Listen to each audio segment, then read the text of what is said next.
నమస్తే. ప్రస్తుతం మనతో పాటు సీనియర్ జర్నలిస్ట్ దాము బాలాజీ ఉన్నారు. ఆయనతో మాట్లాడదాం. నమస్తే సార్. నమస్తే సార్, చంద్రబాబు నాయుడు, పవన్ కళ్యాణ్, పురంధేశ్వరి వీళ్ళ ఫోన్లు ట్యాపింగ్ అవుతున్నాయని బోండా ఉమ్మ గారు కామెంట్ చేశారు.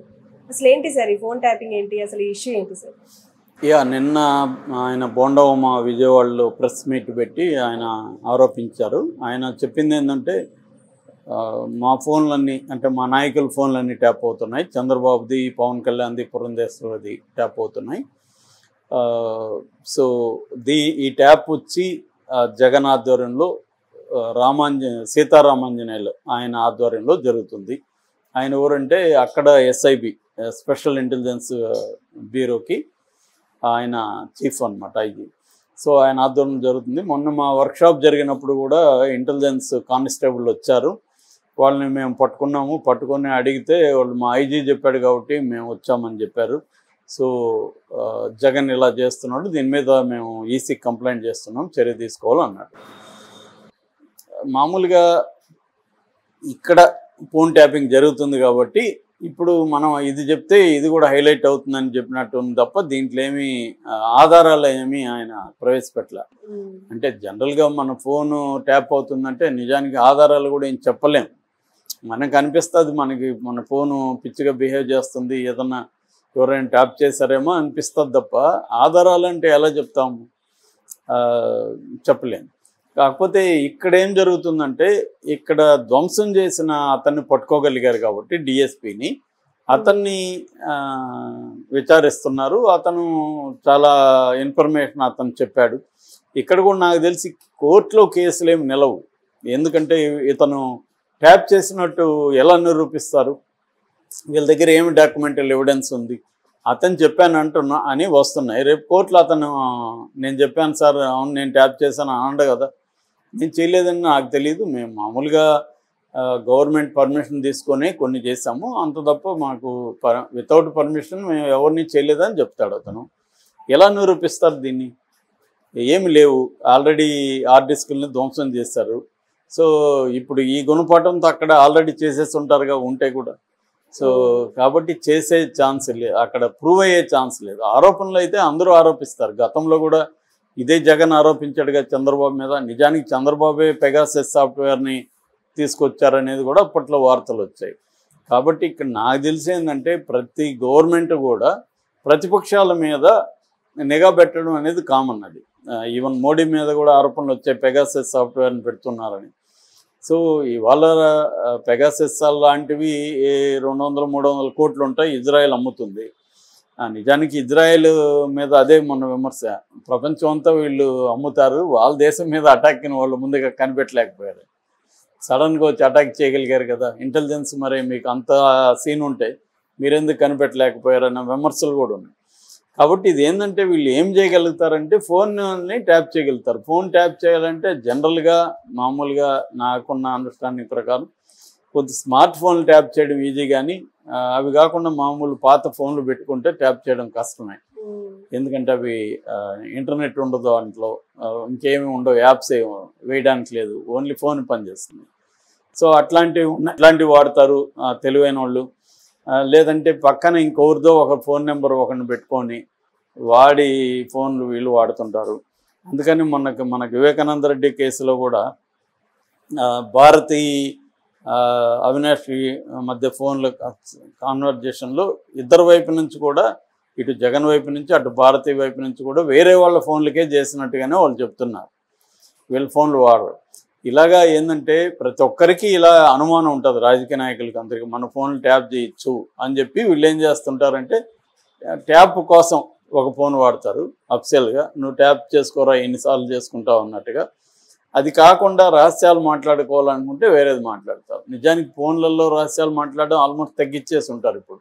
ఎందుకంటే మనం ఫోన్లో మాట్లాడిన అవతల వాడు కూడా దాన్ని రికార్డ్ చేసేయచ్చు. వాళ్ళ యాక్చువల్గా దాని మీద కూడా లీగల్ ఆంక్షలు ఉన్నాయి, అలా రికార్డ్ చేయకూడదని. కానీ థర్డ్ పార్టీ యాప్స్ బోర్డు వచ్చేసాయి, రికార్డ్ చేసేయచ్చు.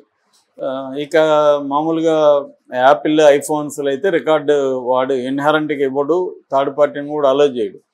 కానీ దాంట్లో కూడా ఒక స్క్రీన్ రికార్డింగ్స్ ఫెసిలిటీ ఉంటుంది. స్క్రీన్ రికార్డ్ చేస్తే ఇది కూడా ఆటోమేటిక్గా రికార్డ్ అయిపోతుంది, వాయిస్ కూడా. కాబట్టి ఇవాళ పెద్ద కష్టం కాదు ఫోన్ ఇదని. రెండోది మామూలుగానే ట్యాపింగ్ వ్యక్తులే చేయగలుగుతున్నారు. వ్యక్తులే సంవత్సరానికి డబ్బులు కొంత 3 నెలల నుంచి సంవత్సరం ప్యాకేజీలు ఉంటాయి.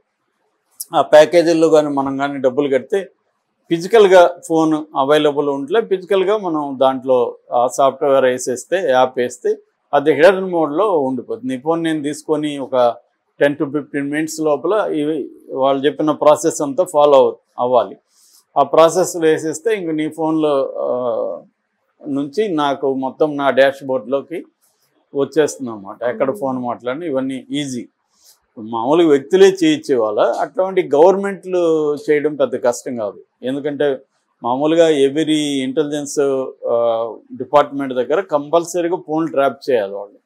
ఎందుకు చేయాలంటే యాంటీ సోషల్ ఎలిమెంట్స్ అని చెప్పే ఏవైతే ఉంటాయో, అంటే టెర్రరిస్టులు కావచ్చు, నక్సలైట్లు కావచ్చు, ఇంకొన్ని క్రిమినల్ గ్యాంగ్స్ కావచ్చు, వీళ్ళ మీద నిఘా పెట్టాలి. ప్రివెంట్ చేయాలంటే క్రైమ్ని, అంటే వాళ్ళు ఫ్యూచర్లో ఏమైనా క్రైమ్ చేయబోతున్నారా ఏందనేది కంపల్సరీ చేయాలి. అందుకోసం దాదాపు ఒక సెంట్రల్ గవర్నమెంట్ నుంచి ఒక 10 రకాల డిపార్ట్మెంట్స్కి, అంటే ఐబీ అంటారు, ఇంటెలిజెన్స్ బ్యూరో, సిబిఐ, ఈడీ, తర్వాత ఆక్టోపస్, ఎన్ఐఏ, రా అంటారు, రీసెర్చ్ అండ్ అనాలిసిస్ వింగు, ఇటువంటి ఒక 10 ఏజెన్సీలకి వాళ్ళు పర్మిషన్ ఇస్తారనమాట.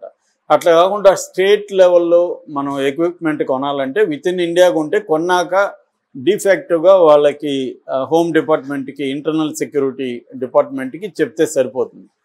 లేదు ఫారిన్ నుంచి కొనుక్కోవాలనుకుంటే మాత్రం ముందుగా పర్మిషన్ తీసుకోవాలి ఇంటర్నల్ సెక్యూరిటీ డిపార్ట్మెంట్ నుంచి. కానీ జనరల్గా వీళ్ళు అలాంటి తీసుకోవట్లేదు అనేది ఒక ఆరోపణ. సో తీసుకోకుండా వీళ్ళు ఏం చేస్తున్నారంటే ఒక ప్రైవేట్ పార్టీకి ఉన్నట్టే వాళ్ళ దగ్గర కొంటున్నారు. ఆ డబ్బులు కూడా ఏ అకౌంట్ నుంచి కొన్నారో చూపించరు. ఇప్పుడు మామూలుగా ఎస్ఐబికి కూడా ఇంతకుముందు మేము ఉద్యమాల్లో ఉన్నప్పుడు మాకు చెప్పేవాళ్ళు, ఎస్ఐబికి అకౌంటింగ్ ఉండదని. వాళ్ళు ఎంత ఖర్చు పెడతారో ఎవరు అడగరు. Government accounting department, statistical department ఉంటుంది, దానికి కూడా వాళ్ళు ఈ ఆపరేషన్స్కి ఎంత ఖర్చు పెట్టారనేది చెప్పాల్సిన అవసరం లేదని. ఎందుకంటే అట్లాంటి విచ్చలవిడిగా ఇచ్చారు అప్పట్లో, నక్సలైట్ మూవ్మెంట్ తొక్కేయాలి కాబట్టి వీళ్ళు ఎంత ఖర్చు పెట్టారని తెలియదు. అందుకని చాలాసార్లు నక్సలైట్ల దగ్గర వీళ్ళ అరెస్టులు చేసినప్పుడు డంపు దొరుకుతుంది కదా, ఆ డబ్బుని వీళ్ళే నొక్కేసేవాళ్ళు.